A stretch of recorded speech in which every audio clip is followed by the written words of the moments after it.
할렐루야. 네. 할렐루야. 제가 여기서 너무 큰 은혜를 받아버리는 바람에 私がですね、この場においてたくさんの恵みをいただいたので、 무슨 잘못을 했는지 何を間違えてしまったの 이 か、 자리 가운데 서 있습니다. 今ここに私は立っておるわけです。 여러분도 큰 은혜 받으셔서 皆さんもたくさんの恵みを受けられて、 이 자리에 서시길 축복합니다. いつかこの場に立たれる方がたくさん生まれていることを願います。 네. 오늘 말씀을 함께 듣기를 원합니다. 今日一緒に御言葉を分かちたいと思います。 우리 영혼에 이렇게 선포하며 나아가면 좋겠습니다. 私たち互いに宣言しながら行きましょう。 이 말씀이 나를 세웁니다. この言葉が私を立てます。お互いに自分に告白していきましょう。この言葉が私を立てま 말씀이 す。 나를 세웁니다. 이 말씀이 내 삶의 기준이 됩니다. この御言葉が私の人生の基準となります。 이 この言葉 말씀이 が 나의 私の基準 기준이 となります。 됩니다. 아멘. 여러분 혹시 일본 전통 건축물을 보신 적이 있으신가요? 皆さん、日本で伝統的な建物、いろいろあると思いますけれども、それを思い出してみてください。 교토의 오래된 절이나 나라현의 호류지 같은 목조 건물들은 京都の昔からの建物、あるいは奈良にある法隆寺、それらを思い出してみてください。 수백 년의 시간을 견뎌왔습니다. 何百年という歳月を耐えてきました。 그 건물들의 특징은 その建物の特徴としては、 눈에 보이지 않는 곳까지도 정교하게 맞물려 있다는 것입니다. 人の目には触れない部分までも、とても細かい部分までも精密に組み立てられるということです。 근데 여러분 이런 목재 건물에 못이 하나도 없는 건물이 있다는 것을 아십니까?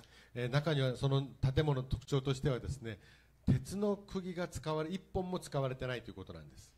못이나 접착제를 하나도 쓰지 않고 接着剤あるいは釘を打たない建物なんです。 나무를 깎아서 서로 딱 맞도록 이어붙이는 정교한 기술이 있습니다. お互いに歪み合ってですね、その形をつなげて頑丈にしっかりと支え合っているわけなんです。 바로 치기테라고 하는 방식의 기술이 있습니다. それは日本語でよく言われる継ぎ手という技術なんです。 바로 이런 건축물이기 때문에 그렇게 목재 건물이 수백 년 동안 멀쩡할 수 있었던 것이죠. そのような技術を使っているので、あんなに大きな建物がお互いの重さを耐えながら釘一本も打たずによく耐えて何百年も耐えているということです。 이 치기테에는 다양한 방식이 있습니다. この継ぎ手にはですね、たくさんの様々な種類があります。 크게는 이음과 맞춤이라는 방식으로 나뉘는데요. 一つ、大きさとしてはですね、二つに分けて、お互いに大きさを合わせるという技術と、もう一つはつなげるという技術を使います。 이음은 목재의 길이 방향으로 연결되는 방법이고, 一つはですね、木の長さの方向によって違ってきます。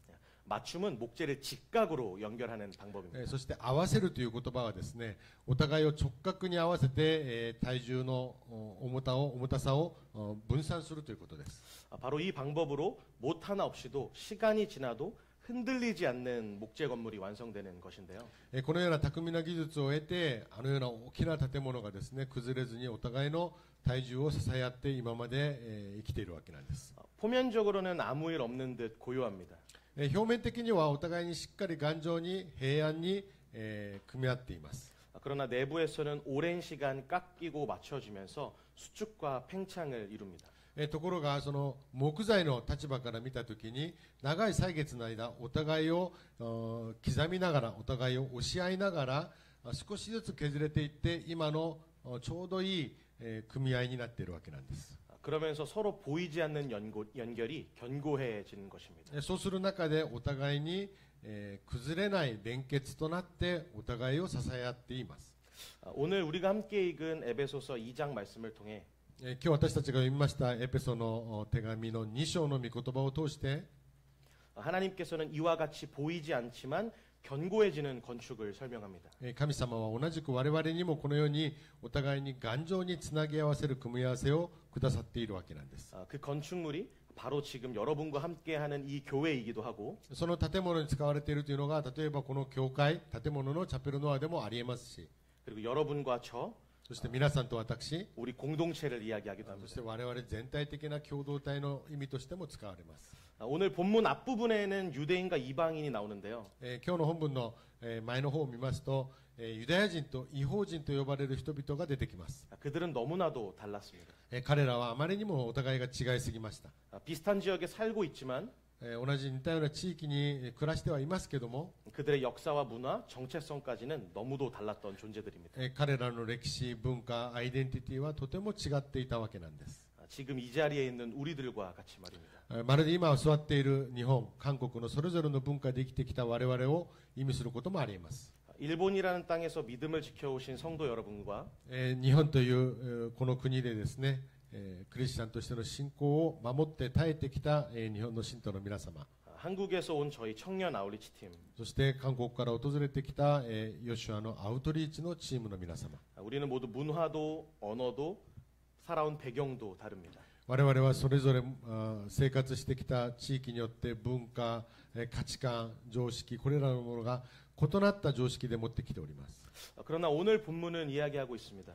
今日の本文は我々に訴えかけております。 이 하나도 맞지 않는 재료들을 가지고 하나의 교회를 지어가신다고 하시는 것입니다. この一つとも同じとないこのような材料がですね、合わせられて一つの教会として作られていくわけなんです。 그것이 어떻게 가능한 것일까요? それがどうやって可能になるのか。 바로 하나님의 놀라운 설계도, それは神様の驚くべき設計プランにあるということなんです。 하나님의 치기태라고 불리는 これは神の継ぎ手とも名付けることができます。 예수 그리스도께서 있기 때문입니다. それはイエス・キリストがそのメインなのです。 그분은 유대인과 이방인의 막힌담을 헐었고 その方はですね、イエス様はユダヤ人と異邦人とのへつげられている壁をぶち壊してしまいました。 우리가 일본인이든 한국인이든 私たちが日本人であろうが韓国人であろうが、 모두를 연결하는 유일한 설계도가 되셨습니다. すべてをつなぎ合わせる一つの設計プランとなっているわけなんです。 우리는 유일한 설계도이신 예수 그리스도 안에서 私たちは唯一なる設計図と言われるこのイエス・キリストの中で 하나님의 집으로 함께 지어져가는 존재들인 것입니다. 神様の家として一つ一つが建てられていくわけなんです。 앞선 것 같이 우리가 함께 예배하고 私たちが今礼拝を捧げているように 기도하고 祈りながら 찬양하는 이 순간이 賛美を捧げるこの時にも 바로 그 집을 짓고 있는 하나님의 손길 아래 있는 시간입니다. その家を作っている過程の一つなのです。それが神の今御業なのです。 우리 하나님께서 바로 지금 神様は今この時 보이지 않는 은혜의 치기태를 사용해서 見えない恵みの継ぎ手というその技術を通して 옆 사람에 있는 사람들과 서로 연결하고 있습니다. 今隣り合わせている一人一人をつなぎ合わせているわけなんです。 그렇다면 우리는 이 하나님의 영적인 설계 안에서 じゃあ私たちがですね、神様のこの霊的な設計のつなぎの中で 서로를 어떻게 바라보고 어떻게 연결돼야 할까요? お互いをどうやって見つめ、お互いにどうやってつなぎ合わせていくことができるのか。 오늘 본문을 통해서 그 이야기들을 함께 나눠보려고 今日 합니다. その原点をですね、本文を通して分かち合いたいと思うわけなんです。 첫 번째 하나님의 치기태, 가족으로의 이음입니다. まず第一の継ぎ手としては私たちが家族としてのつながりです。 제가 2장 19절을 읽겠습니다. 私が19節を読みます。 그러므로 이제는 너희는 외인도 아니요 나그네도 아니요 오직 성도들과 동일한 시민이요 하나님의 권속이라. こういうわけであなた方はもはや他国人でも寄留者でもなく生徒たちと同じ国の民であり神の家族なのですと書いてあります。 오늘 본문은 우리를 외인도 아니요 나그네도 아니라고 합니다. 今日の本文はですね、私たちはいわゆる外人、外から来た寄留人、異邦人でもない、このようにも言っております。 오직 성도들과 동일한 시민이요 하나님의 권속이라 이야기를 하는 一 것이죠. つの神の民である、一つの神の御国の民であるということを強調しております。 여기서 외인과 나그네라는 말은 ここにある寄留者、特に他国人、旅人、このような言葉、 과거 이방인들이 경험했던 소외감, 단절, 소속되지 못함을 이야기합니다. この言葉はですね、過去に異邦人として呼ばれた、ユダヤ人から異邦人として呼ばれて差別され、部外者扱いされたその切ない心の感情が込められています。 그러나 예수님 안에서 우리는 더 이상 낯선 자들이 아닙니다. でもイエス・キリストの中において私たちはですね、もうこれ以上お互いに知らない、お互いに関係のない、そのような関係ではないということなんです。 하나님의 가족, 즉 권속으로 부르셨죠.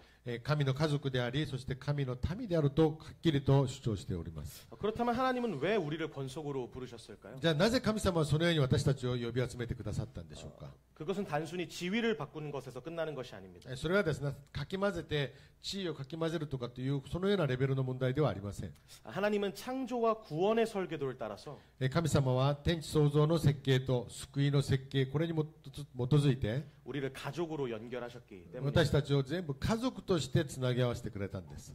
하나님은 아담과 하와를 창조하실 때 가정으로 시작하셨고 神様はアダムとエバを作られる時にその時にもうすでに家庭というのを作られました。 아브라함에게는 내 후손을 통해 열방이 복을 받게 될 것이라 말씀하셨습니다. アブラハムにはあなたの血筋を通した子孫、このような言葉を使われました。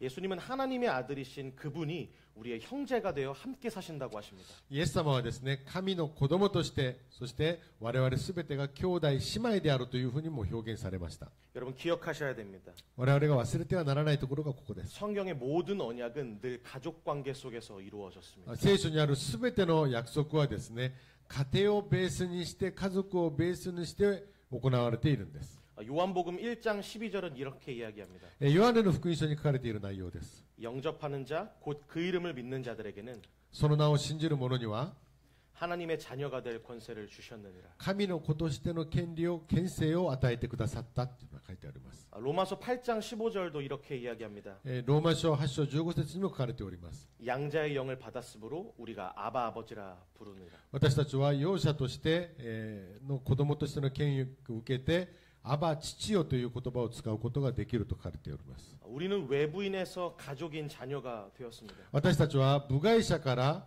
救われて、そして神の子供となりました。 하나님은 내 아버지가 되셨습니다. 神様は我々の父なる神となられたわけなんです。 저 건물 밖에서 외부인에 불과한 내가 この建物の外にいた部外者であった私たち一人一人が 하나님의 초대를 받아 식탁에 함께 앉은 가족이 된 것입니다. 神様から招きを受けて神と共に食卓に着くことができたわけなんです。 하나님은 처음부터 우리를 고아처럼 혼자 믿는 사람으로 부르시지 않으셨기 때문입니다. 神様は私たちを孤児として一人ぼっちでずっと置くことを願っておられませんでした。 함께 믿고 함께 자라가며 共に信じ共に育ち上げながら 함께 연결되는 공동체로 부르셨습니다. 共につながっていく共同体として願っておられたんです。 여러분 교회가 그래서 가족인 것입니다. だから教会は家族って呼ぶんです。 혈연보다도 더 깊은 血よりももっと深 예수의 く 피로 맺어진 가족입니다. イエスの血潮でつながっているからなんです。 이것이 하나님의 치기태이고 これが神様の継ぎ手であり、 그 설계의 첫 번째 이음입니다. その設計の一番最初の段階のつなぎ目であるんです。 하나님의 가족이 된다는 것은 神様の家族となるということは、 단순히 허락을 받고 앉아있는 손님이 되는 것이 아니라 ただ許可を得て座っているお客さんではないんです。 눈치 보지 않고 냉장고 문을 열 수 있는 いいのかな悪いのかなと思わずとしても冷蔵庫の扉を開けることができます。 집안의 식구가 된 것입니다. それぐらい自分で気ままに生活ができる家族となるんです。 여기서 우리는 또 하나 영적인 중요한 사실을 こ 발견하게 こで 됩니다. また重要なポイントが出てきます。 복음은 단지 내 죄를 사해주는 수단이 아니라 福音はですね、ただ私の罪を清めてくれるそのようなツールだけではなく、 나를 하나님의 집안으로 이끄는 초대가 됩니다. 私を神の家の中へと迎えてくれるツールなんです。 예수 그리스도를 통해 나에게 주어진 새로운 신분은 イエス・キリストを通して私に新しく得られたこの身分は、 냉장고 문을 조심스럽게 여는 손님이 아니라 開けていいのかな悪いのかなと思って開く冷蔵庫の扉ではなく、 그 문을 마음껏 열 수 있는 가족으로의 자격입니다. 親のものは私のものという同じ感覚でいつでも堂々と開けることができる、その立場です。 여러분 이 믿음은 혼자서 여행하는 여정이 아닙니다.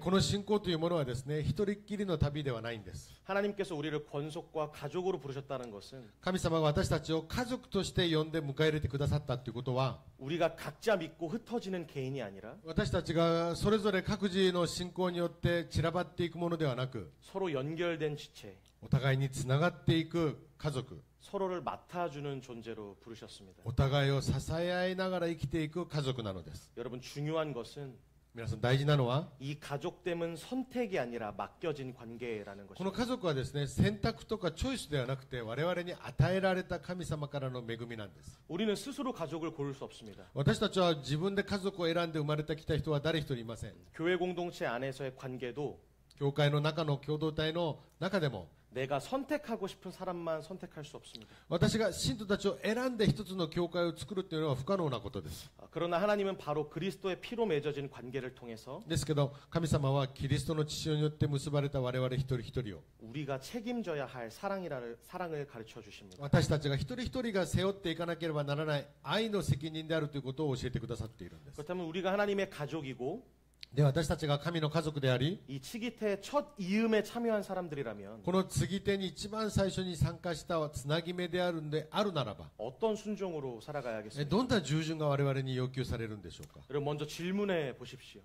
まず質問してみましょ 여러분 안에 아직도 외인처럼 느껴지는 누군가가 있지는 않습니까? う。皆さんの心の中に自分だけではなく誰かがなんかこの人は身近になれないちょっと部外者のような感じがするというような人が思い浮かぶ場合ありますか？ 함께 예배는 드리지만 一緒に礼拝は下げてはいるけども 마음의 거리감은 여전한 사람. なんか心の距離感が遠くてなかなか近づけない人っていますか？ 예전의 상처 때문에 내가 선을 긋고 있는 누군가. あるいは昔いつかどこかで傷を受けた相手は知らなくても私がその時から一線を引いてその人から距離を保っている場合そんな人いませんか？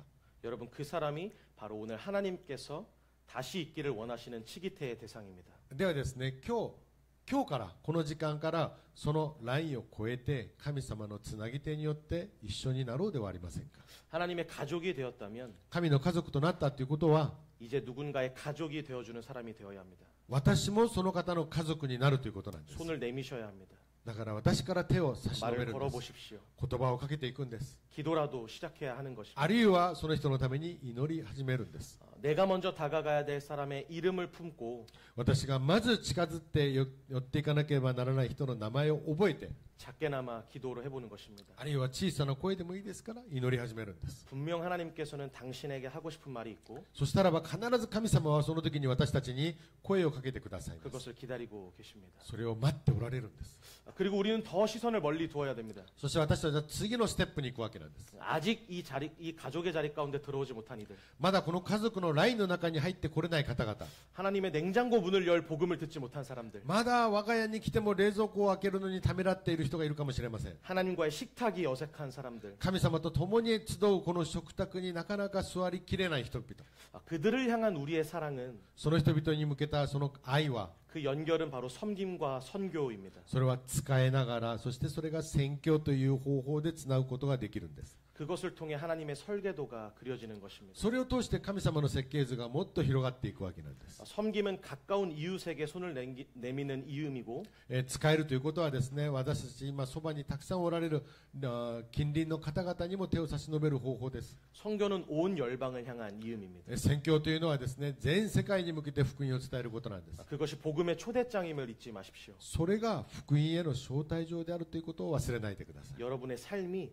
누군가에게 초대장이 될 수 있습니다. それが皆さんの人生を通して皆さんの人生がその招待状となることを忘れないでほしいんです。 저는 오늘 여러분이 오늘 그 마음을 다시 붙잡으시길 예수님의 이름으로 축복합니다. 私はですね今日ここで言葉を伝えながら皆さんの心にこの言葉が生きて宣言されることを願っております。 무너졌던 관계를 향해 나아가십시오. 崩れてしまったその関係に向かってもう一度歩んでみてください。 그 작은 이음 하나가 하나님의 집 전체를 완성해 갑니다. その小さなつなぎ目がですね完成することによって神の家が完成されていくわけなんです。 건축의 첫 이음이 무너지면 建築においてですね一つのつなぎ目一番最初のつなぎ目が外れてしまうと 그 위에 쌓이는 모든 벽은 흔들리기 마련입니다. その次からのつなぎ目はそれによってどんどん揺れて離れていくわけなんです。 사랑하는 여러분, 主の皆さん 예수님께서 복음으로 우리를 가족으로 부르셨습니다. イエス様は私たちを福音で家族として迎え入れてくれました。 이 가족은 피로 맺어진 관계입니다. この家族の構成はですねイエス様の血潮によって結ばれたものなんです。 우리도 누군가를 향해 흘려보내기를 원합니다. 私たちも同じように受けたように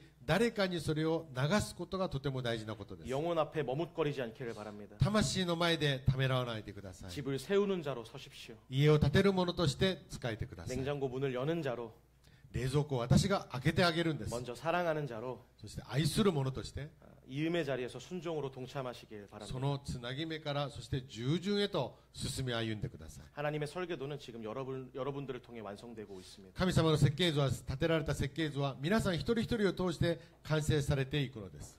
두 번째 하나님의 치기태를 나누기를 원합니다. 2番目神様のつなぎ手です。 기준점으로의 맞춤입니다.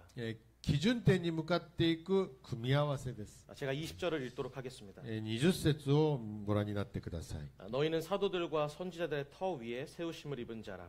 그리스도 예수께서 친히 모퉁이 돌이 되셨느니라. 人たちは預言者たちという土台の上に建てられていてキリストイエスご自身がその要の石です。 고대 건축에서 모퉁이 돌은 건물 전체의 기준이자 시작점이었습니다.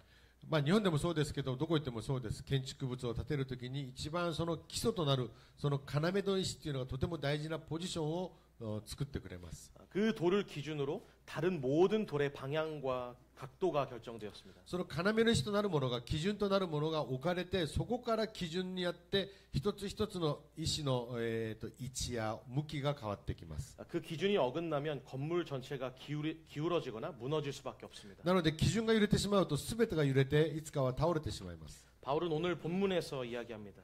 パウロは今日本文を通して語っておられます。 너희는 사도들과 선지자들의 터 위에 세우심을 입은 자라. あなたたちは使徒や預言者たちの土台の上に建てられたと書かれています。 예수께서 친히 그 모퉁이 돌이 되셨느니라. そしてイエスがその要の石となられたというんです。 우리는 말씀 위에 세워졌지만 私たちは御言葉の上に建てられましたけども、 그 중심은 오직 예수 그리스도입니다. その中心はイエス・キリストだって言ってるんです。 교회의 정체성과 방향, 教会のアイデンティティや方向性は、 연합과 확장의 출발은 連合あるいは拡大のその始まりは 사람이나 문화가 아니라 人や文化ではなく 그리스도 안에 있습니다. キリストの中にあるのです。 이사야 28장 16절은 이렇게 이야기합니다. イザヤ書に書かれている内容です。 예수님을 기초를 삼은 시험한 돌이라 부릅니다. イエス様は基礎となる、そして試しとなる石であるというんです。 고린도전서 3장 11절도 이렇게 이야기합니다. コリント第一の手紙にも書かれています。 예수님을 능히 다른 터로 닦을 수 없는 유일한 터라 부릅니다. イエス様という存在は他のものと比べることができない、変えることができない基準となる方だというんです。 오늘날도 마찬가지인 것입니다. 今日もそうなんです。 우리의 신앙이 사람을 기준 삼는다면 私たちの信仰が人を基準にしてしまうと、 환경에 따라 무너질 수밖에 없습니다. 環境によって崩れるしかない関係になってしまいます。 그러나 예수 그리스도를 기준으로 삼는 믿음은 ですがイエス・キリストを基準とすると 흔들릴 수는 있어도 무너지지는 않습니다. 揺れることはあっても崩れることはないんです。 우리는 여기서 또 하나 영적인 비밀을 발견합니다. ここでまたもう一つ発見することができます。 아무리 좋은 재료도 기준이 없으면 무너집니다. いくらいい材料でも頑丈な材料であったとしても基準が間違っていればそれは使えなくなります。 아무리 큰 교회도 그리스도가 중심이 아니면 흔들린다는 것입니다. いくら大きな教会であったとしても大教会であったとしてもその中心にキリストがいなければそれはただの建物に過ぎないです。 모퉁이 돌이 없는 건물은 아무리 아름다워도 결국 무너집니다. 要の石がないという教会はいつも見栄えが良くてもいつかは必ず崩れてしまいます。 예수 그리스도가 중심이 없으면 イエス・キリストが中心になってないと 우리 교회와 삶은 방향을 잃고 흔들릴 수밖에 私 없습니다. たちの教会我々クリスチャンの生活は必ずさまよってしまいます。 그렇다면 예수님을 기준 삼는다는 것은 실제로 무엇일까요? ではイエス・キリストを中心とするということはどんなことでしょうか。 그것은 나의 삶과 신앙, それは私の人生、私の信仰生活、 판단과 선택의 기준점이 오직 예수님이어야 한다는 것입니다. 判断、選択の基準すべてにおいてそれがキリストであるということなんです。 성경 안에 이런 인물이 있습니다. 聖書の中の人物です。 바로 다니엘인데요. ダニエルという人です。 다니엘은 바벨론 왕 앞에서도 왕이 내린 음식으로 자기를 더럽히지 않았습니다. ダニエルですね、バベロンの王の前でも自分の信仰を妥協せず最後まで守り抜きました。 기도를 금지하는 칙령 앞에서도 祈りをするなというその直令の前でも 그 외부의 엄청난 압력에도 굴하지 않고 外部からのとてもすごい圧力を受けても 하나님의 기준을 따라 기도를 선택한 인물입니다. 神様の基準によって最後まで祈りを守り続けた人物でありました。 이처럼 우리도 오래된 전통이나 현실의 상황, 同じように私たちもですね、長い伝統生活あるいは何かの基準があるかもしれません。 다수의 선택을 기준으로 두는 것이 あるいは 아니라 大多数の選択によって流されることもありえます。 예수님이라면 어떻게 하셨을까? イエス様ならどうしたんだろうか。 말씀은 이것을 어떻게 말하는가? 御言葉はこれをどういうふうに語っているのか。 먼저 묻는 것이 기준 위에 놓인 삶입니다. まずここに基準を置いて聞くのが大事なことです。 예수님을 기준 삼지 않은 교회는 아무리 커도 기울어진 집입니다. イエス様を基準にしない教会はいくら大きくたくさんいようがそれは偏った教会になってしまいます。 반대로 작고 연약해 보여도 예수님 위에 세워진 교회는 반드시 서고 반드시 자라납니다. 反対に小さく弱そうな教会に見えるけどもイエス様を中心に置かれている教会ならあるならばどんな嵐にも負けない教会になるんです。 왜냐하면 이것이 하나님의 설계도대로 지어졌기. なぜならばそれが神様の設計図通りに建てられた教会なんです。 그렇다면 오늘 우리의 삶 속에서 이 모퉁이 돌 되신 예수님을 어떻게 기준 삼을 수 있을까요? ではじゃあ私たちの人生の生活の中においてこの要の石となるイエス・キリストをどうやって私の状況の中に入れることができるかです。 예수님을 기준 삼는다는 것은 단지 마음속의 동의가 아닙니다. イエス様を基準に置くというのはただ私たちの心の中の同意を求めているものではありません。 결정의 순간마다 그분의 말씀과 성품을 따라 사는 것입니다. 私たちが何何かを決めるとき、決定的な瞬間ごとに、その都度に私たちはキリストを基準に置くということが大事なことなんです。 어떤 관계에서 갈등이 생겼을 때 どんな関係の中でも、例えば葛藤が起きました。 내가 원하는 방식이 아니라 예수님의 용서와 사랑의 길을 택하는 것. 私が願うことよりも、むしろキリストが願っておられる許しや和解の道を進む。 내가 어떤 사역을 선택할 때 私が何かの働きをしたいと願うときに、 내 유익이나 편안함보다 복음에 유익되는가를 먼저 묻는 것. 私の楽や私の有益を考えるよりも、この福音がどのように広がっていくのかを考えることを優先にするとき、 인생의 방향을 결정할 때 人生の方向を決断するときに、 사람들의 기대가 아닌 하나님의 뜻을 중심에 두는 것. 人々の期待や人々の拍手よりも神様が願っておられるかどうかを考えること。 여러분 구약의 느헤미야는 무너진 성벽을 재건할 때 旧約に見ると、ネヘミヤが出てきますけども、崩れた城壁を回復させます。 정치적 판단이나 인간의 감정이 아니라 政治的判断や個人の人間の感情ではなく、 하나님의 말씀을 기준 삼았습니다. 神の御言葉を基準にしたわけなんです。 그 결과 무너졌던 성이 재건되고 その結果、崩れてしまった城が、宮が建てられます。 백성들의 마음이 살아났습니다. 人々の心が回復するんです。 여러분 교회가 흔들리는 시대일수록 皆さん、教会が揺れやすいこのような時期になればなるほど、 더욱 정확한 기준이 필요합니다. もっと鮮明な基準が必要になりま 여러분 す。 우리의 삶의 기준은 언제나 예수 그리스도입니다. 私たちの人生の基準はいつも変わらずイエス・キリストなんです。 그분의 삶, 그분의 말씀, 그분의 십자가를 기준으로 삼으십시오. その方の言葉、その十字架をいつも基準に置いてみてください。 그러면 우리는 서로 달라도 하나로 세워질 수 そ 있습니다. うすれば我々はそれぞれ違っても一つになることができるんです。 우리 공동체의 계획과 사역도 마찬가지입니다. 我々の共同体の働きもそうなんです。 사역의 명분보다 働くこの名分よりもですね、 그 중심에 예수 그리스도께서 계신지를 먼저 점검하십시오. その中心にイエス・キリストがおられるのかおられないのかを考えてみてください。 기억하십시오.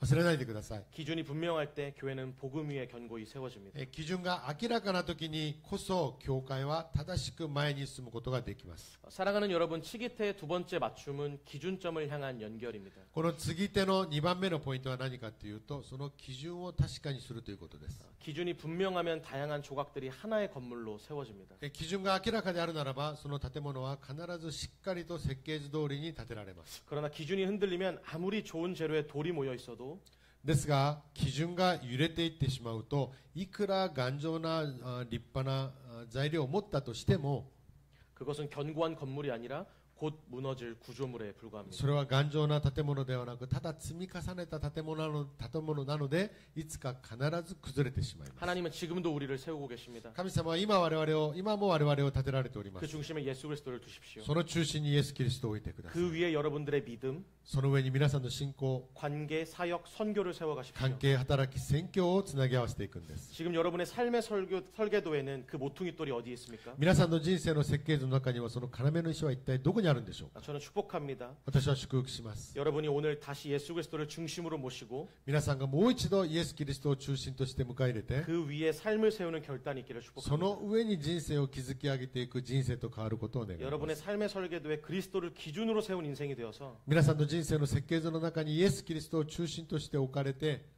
쉽게 흔들리거나 무너지지 않는 견고하게 지어진 삶이 되기를 예수님의 이름으로 축복합니다. すぐに崩れない、揺れ崩れない、そのような建物になることをお祈りいたします。 마지막 하나님의 치기 때 세 번째입니다. 最後に神様のつなぎ手3番目のポイントです。 예수 그리스도 안에서의 연결입니다. イエス・キリストの中でのつなげられたポイントです。 21절, 22절을 제가 읽도록 하겠습니다. 21節、22節です。 그의 안에서 건물마다 서로 연결하여 주 안에서 성전이 되어가고 너희도 성령 안에서 하나님이 거하실 처소가 되기 위하여 그리스도 예수 안에서 함께 지어져 가느니라. このキリストにあって建物の全体が組み合わされて成長し、主にある聖なる宮となります。あなた方もこのキリストにあって共に築き上げられ、御霊によって神の御住まいとなるのです。 에베소서 2장 21절에서 22절은 교회를 완성된 건물로 설명하지 않습니다. この21節、22節はですね、教会をですね、完成された建物として表現はしておりません。 그의 안에서 건물마다 서로 연결하여 주 안에서 성전이 되어간다고 합니다. その中で一つ一つが組み合わせられて神の宮となると書かれています。 너희도 성령 안에서 하나님이 거하실 처소가 되기 위해 함께 지어져 간다고 합니다. 皆さん一人一人が神の宮となるために聖霊によって建て上げられていって、一つ一つが組み合わせられるって書いてあります。 이 말씀의 가장 놀라운 부분은 この中での一番のポイントは 교회는 지금도 지어져 가는 중이라는 것입니다. 教会はですね、今もなお建てられているということなんです。 교회는 고정된 구조물이 아닙니다. 教会というのはですね、もう完成されて固定された一つの建物ではないんです。 살아있는 유기체이며 今生きている有機体なんです。 계속해서 성장하고 확장되는 하나님의 집인 것입니다. 我々の体と同じように日ごと日ごとに成長を続けているんです。 고대 건축에서는 돌을 한 번에 쌓지 않았습니다. 古代の建築物はですね、石をいっぺんに全部築き上げることはしませんでした。 하나하나 맞춰보고 다듬었습니다. 一つ一つを組み合わせてみて、削って形を合わせて積み上げていきました。 그것을 연결하며 균형을 잡으면서 세웠습니다. またそれをつなぎ合わせて連結というバランスを持ってそれを土台として立て上げました。 그 과정이 너무 길고 때로는 고통스러웠지만 その過程がですね、時にはすごく長く疲れる時もありました。 제대로 된 연결 없이는 집은 세워지지 않았다는 걸 알았습니다. ですがしっかりとしたつなぎ目がなければ家はまた崩れてしまうということを彼らは分かっていました。 본문에서 반복적으로 등장하는 단어가 하나 있는데요. 本文に見ますと何回も繰り返せられる単語があるんです。 무엇 안에서라는 말이 있습니다.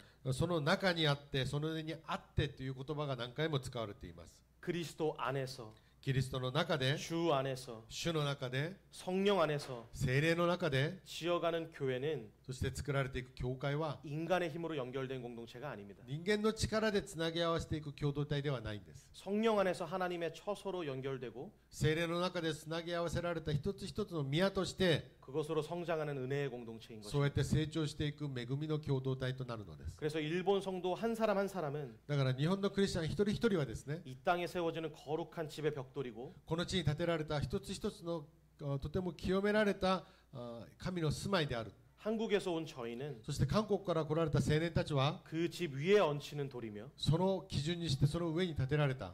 때로는 다른 돌들을 잇는 접착제 같은 역할을 時に 감당하는 は 것입니다. 違う石をつなぎ合わせられるつなぎ目接着剤の役割も我々はしているんです。 하나님은 민족과 세대를 넘어 하나님의 집을 짓고 계십니다. 神様は民族と世代を超えて神の宮を今も建て続けられておられます。 그리고 우리 모두는 그 공사 현장에 중요한 살아있는 돌입니다. そして私たちはその工事現場に置かれている大事なその要の石と隣り合わせる石なのです。 교회는 완성품이 아니라 하나님 손에 들린 건축 중인 집입니다. 教会はですね、完成されて終わったものではなく、今もなおかつ神様によって工事中として建てられ続けられているんです。 여러분 여기에 영적인 진리가 있습니다. 皆さんここに真理が含まれております。 예수 그리스도 안에서 연결되지 않으면 イエス・キリストの中でつなぎ合わせられているのでなければ、 아무리 단단해 보여도 하나님의 집이 될 수 い 없습니다. くらしっかり頑丈に見えたとしてもそれはやがて何かの風で崩れてしまいます。 벽돌이 아무리 단단해도 いくらブロックが頑丈につなぎ合わせられるように見えても 혼자 놓이면 건물이 될 수 없습니다. 一つの建物で成長することはできないんです。 여러분 신앙은 혼자 세우는 것이 아니라 함께 맞춰져 가는 皆さん 것입니다. 信仰はですね、一人ぼっちで一人の力で立て上げられるのではなく、つなぎ合わせられてお互いに支え合っていくのです。 하나님은 사람을 통해 사람을 세우시고 神様は人を通してその人を立てられます。 관계를 통해 교회를 빚어가십니다. 関係を通して教会を築き上げていきます。 우리는 종종 혼자 설 수 있을 것처럼 느낍니다. 私たちは勘違いします。一人でも立つことができるとこのように勘違いします。 그러나 하나님의 설계는 혼자 잘 믿는 성도가 아니라 ですが神様の設計によると、一人でしっかりと信仰によって立つのではなく、 서로 연결되어 자라나는 교회를 설계하셨던 お 것입니다. 互いがつなぎ合わせられて、お互いにタッグを持ち合って立つことができるのが信仰共同体なんです。 여러분 우리가 어떻게 하나님의 집으로 함께 지어져 갈 수 있을까요? 私たちがどうやって神の宮となって作られていくでしょうか。 우리는 모두 서로에게 필요한 돌입니다. 私たちはお互いに互いに必要な石なのです。 때론 모나고 때론 다듬어야 될 부분이 많지만 時には出っ張ったところもあれば、時には削らなければならないところもあります。 감사한 건 하나님은 우리를 있는 그대로 사용하시지는 と 않는다는 ころが 것입니다. 感謝はですね、神様はこれを全部なさってくださるんです。 계속해서 깎아 나가실 것입니다. 引き続き我々の人生を 그 削ってい 과정이 く場 아플 面があるでしょう。 것입니다. だから痛みがあります。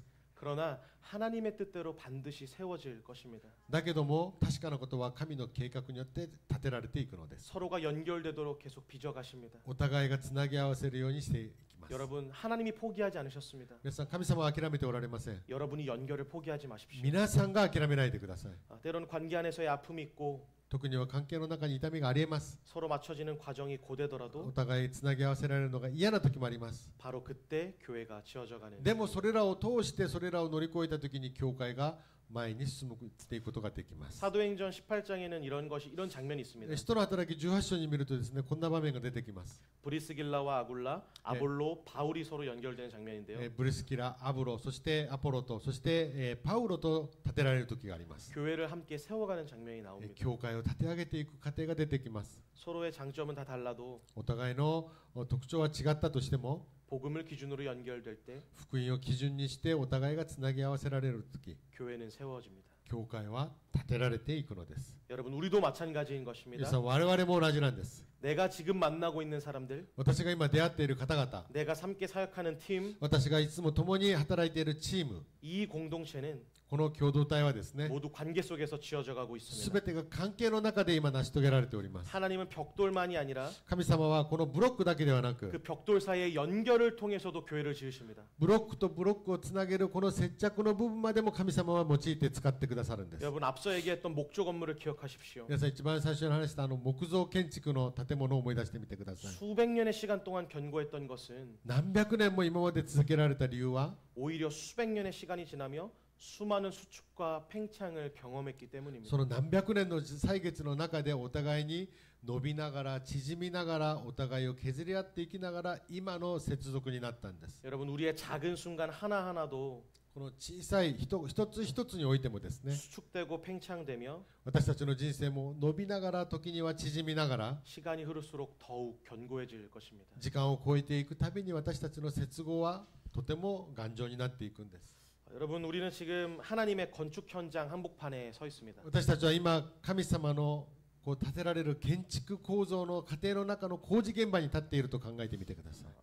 앞서 우리는 이런 질문을 던졌죠. 私たちにある質問を投げました。 나는 지금 어떤 방향으로 살아가고 있는가? 私は今どんな方向に向かって進んでいるのか、 무엇이 내 신앙의 기준인가? 何が私の信仰の基準なのか、 나는 어디에 속해 있는가? 私は今どこに属しているのか。 이 질문에 대한 성경의 대답은 분명합니다. この質問に対する聖書の答えは明らかです。 우리는 외인이 아니라 가족입니다. 私たちは旅人、寄留人ではなく私たちは家族なのです。 하나님은 우리를 혼자 믿는 자가 아니라 함께 지어져가는 가족으로 부르셨습니다. 神様は私一人だけ選んだのではなく、家族として共同体として我々すべてを選ばれたのです。 두 번째는 우리의 기준은 예수 그리스도라는 것입니다. そして私たちの基準はイエス・キリストであるということです。 그분이 중심일 때 우리는 흔들려도 무너지지 않는 삶을 そ 살 の 수 方 있습니다. が中心におられるならば揺れることはあっても崩れることは決してないのです。 세 번째는 우리는 지금도 함께 지어져가는 것이라는 そ 것. して私たちは今もなおかつ積み上げられている最中なのです。 여러분 기억하셔야 됩니다. 皆さん忘れてはなりません。 주님 다시 오실 때까지 主が再び来られるその時まで 완성된 교회는 없습니다. 完成された教会なんてないんです。 그러나 포기하지 않고 연결될 때 でも諦めずにそれをつなげていくときに 하나님은 그 위에 성전을 지으십니다. 神様はその上に宮を建てられていくわけなん 사랑하는 です。 여러분, 愛する皆さん、 혹시 요즘 내 삶에 부족한 미완성처럼 느껴지지는 않습니까? 今私たちの人生を振り返ってみたときに今私はなんかまだまだ未完成というように思える時がありますか？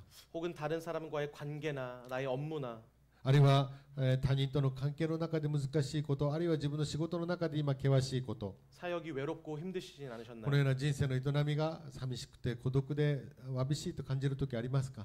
그런 우리에게 오늘 하나님께서 이렇게 이야기하십니다. そのような方に神様は今日語られるんです。 괜찮다. 大丈夫だ。 너는 그렇게 그리스도 안에서 함께 지어져 가고 있다. あなたは今まともに生きてるんだ。だからその過程の中でキリストの中に一つとなっていく過程なんだ。 여러분은 하나님 집에 꼭 필요한 벽돌입니다. 皆さんは神の家を建てるにおいて必ず一つの必要な一つのブロックなんです。 지금 이 자리에서 今この場において 예수 그리스도 안에서 우리는 함께 연결되고 있습니다. イエス・キリストの中で今もなおかつ私たちはつながっておられるんです。 그리고 끝내 주님 다시 오실 때 そして最後に主が来られるその日に 비로소 완성될 것입니다. 私たちはやがて完成されていくわけなんです。 여러분도 이 아름다운 건축에 동참하시길 바랍니다. 皆さんもこの美しく素晴らしい建築積み上げに一緒にしませんか？ 여러분으로 서로 연결된 교회는 끊임없이 자라날 것입니다. 我々皆さんでつながられた教会はですね、これからもどんどん膨れ上がって大きく作られ、そしてその目的とする前進に向かっていくん 이 です。 오이타 땅을 뒤덮고 この大分を全部覆いながら、 온 일본을 뒤덮고 全日本を覆いながら、 온 열방을 뒤덮을 全世 것입니다. 界を覆っていくわけなんです。 여러분의 기도로, 皆さんの祈りで、 여러분의 사랑으로, 皆さんの愛で、 여러분의 헌신으로 그렇게 될 것입니다. 皆さんの献身によって成し遂げられていくんです。 하나님의 완벽한 설계로 神様が完全なる設計によって 완벽한 치키테로 짓고 계신 그 집에 함께 하십시오. 完全な継ぎ手の中にあるその家の中にどうぞ皆さんも住んでください。 하나님은 오늘도 이 교회를 통해서 神様は今日この教会を通して 그리고 여러분을 통해서 이 땅에 집을 세워 가십니다. 皆さんを通してこの地上に神の家を建て続けられておられるんです。 기도하겠습니다. お祈りいたしましょう。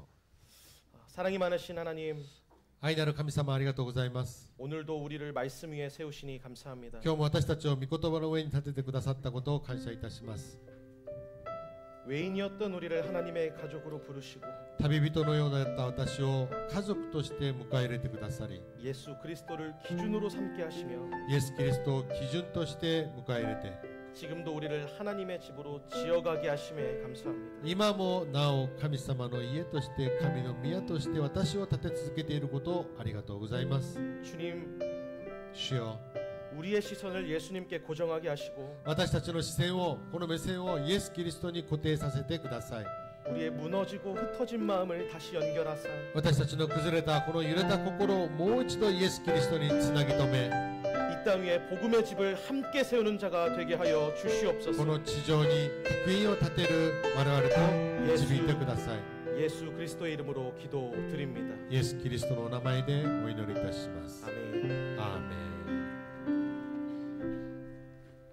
지금은 우리 구주 예수 그리스도의 은혜와 仰ぎ願わくは我がイエス・キリストの恵みと 하나님의 크신 사랑과 天の父なる神様の愛と 성령 하나님의 감화 감동 역사하시는 은혜가 聖霊の交わり導きが 오늘 여기에 모인 하나님을 사랑하며 한 걸음 한 걸음 걸어가는 자들 위에 今日ここに集い神の御前に一歩一歩歩んでいく一人一人の上に 하나님의 설계대로 예수 그리스도 안에서 지어져가는 성도님들 머리 위에와 神の設計通りに作られイエス・キリストの愛で作られていく信徒お一人お一人の上に 온누리 여호수아 청년부 팀 위에와 おんぬり教会ヨシュアチームの青年一人一人の上に 온 열방 가운데 아름다운 성령의 건축에 동참하는 모든 선교사님들 위에와 インターネット礼拝されるすべてのところどころに 지금부터 영원히 함께 하시기를 간절히 축원하옵나이다.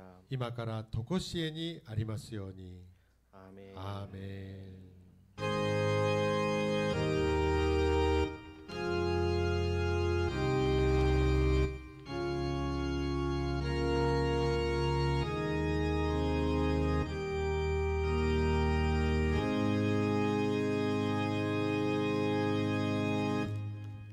ハレルヤ、天の神様に拍手で感謝をお捧げいたします。